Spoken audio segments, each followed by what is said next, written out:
Guys, ito po ang 100 square meters semi-elegant house with 3 bedrooms and 2 toilet and bath. So ito po, makikita natin kung gaano kaganda ito. Mula po dito sa labas, ayan po, yung gate at pagpasok natin sa loob, yung outside view ng bahay. Ayan, ito po ay merong 1 dirty kitchen and 2 carport. Living area na maaliwalas at magandang kitchen and dining area. So ito po makikita natin by full video house tour. So ito po, silipin muna natin yung labas mismo or yung area sa labas paikot ng bahay. At pagpasok natin sa loob guys, makikita po natin ang kagandahan nito. At ito po yung carport nila. So ito po ay gawa ng BJAM Construction Services headed by Engineer Billy Mendoza. So nandito po ang kanilang contact number. Ilalagay ko po dito at yung kanilang profile Facebook. Pwede po kayo mag-inquire sa kanila at mag-comment po kayo dito at sila po ay sasagot sa inyo. So ayan po yung kabuuan area ng 100 square meters na bahay. So with 3 bedrooms po ito and 2 toilet and bath. So ito po, dito po sa front house makikita natin yung style at kagandahan nila. So ayan, talagang modern na modern po siya. Ayan, kompleto po. So dito po sa paligid niya, makikita po natin yung style at setup. Talagang ito'y dumaan sa tamang proseso ng paggawa ng bahay dahil ka ito po ay ginawa ng BJAM Construction Services and headed by Engineer Billy Mendoza. So ayan po kung mapapansin natin, sa kanilang mga windows ay napakagaganda. Ayan, yung mga corner windows at yung ceiling meron na po siyang mga pin lights. So kompleto na po ito ha. Ang package po ang kontratahan dito. Kaya ito po, pwede kayong mag-inquire kay engineer at pwede po kayong magtanong sa kanya about sa inyong mga ipagagawang bahay. Ito po yung kanilang dirty kitchen.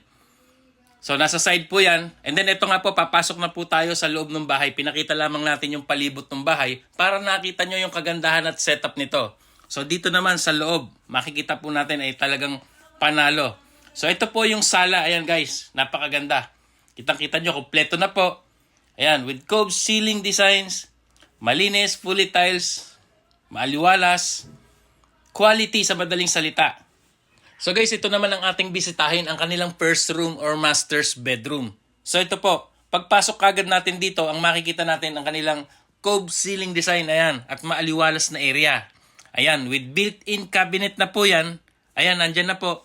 Fully setup po yan at built-in 1 toilet and bath. Ito na po yung kanilang CR sa loob ng kwarto. So ayan, napakaganda. Malinis, maayos. So ito po ang kanilang toilet and bath. Maganda yung setup. Ayan no. Fully tiles po yan with stainless pictures. So ayan po. Ayan, with built-in cabinet. So dito naman po tayo, labas tayo muli. Ito po yung setup sa sala, papunta po ng kanilang kitchen and dining area. So ito po, may cabinet na po, fully tiles. Ayan, napakaganda po ng kitchen. And then dito naman po tayo sa second room. Ayan, halos ganun din po yung design niya. Ayan, napakaganda po ng pagkagawa. Malinis, quality. And then ito naman po ang kanilang third room. So ayan po, halos ganun din po ang design niya at setup. So ayan po, inuulit natin 100 square meters with 3 bedrooms and 2 toilet and bath. So ito po yung pangalawang toilet and bath nila. Ayan o, panalo. Napakaganda.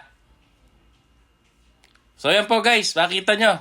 If ever na interesado po kayo at gusto nyo mag-inquire kay engineer, mag-message lamang po kayo dito sa kanilang page or kay Engineer Billy Mendoza. Ito po yung kanilang FB at ito po yung page. Mag-message lamang po kayo or mag-send po kayo ng perspective house nyo kung ano po yung proposal nyo at magpa-quotation po kayo, sila po isasagot sa inyo. Yan. Ito po si Engineer Billy Mendoza, ang CEO po ng BJAM Construction Services. Thank you.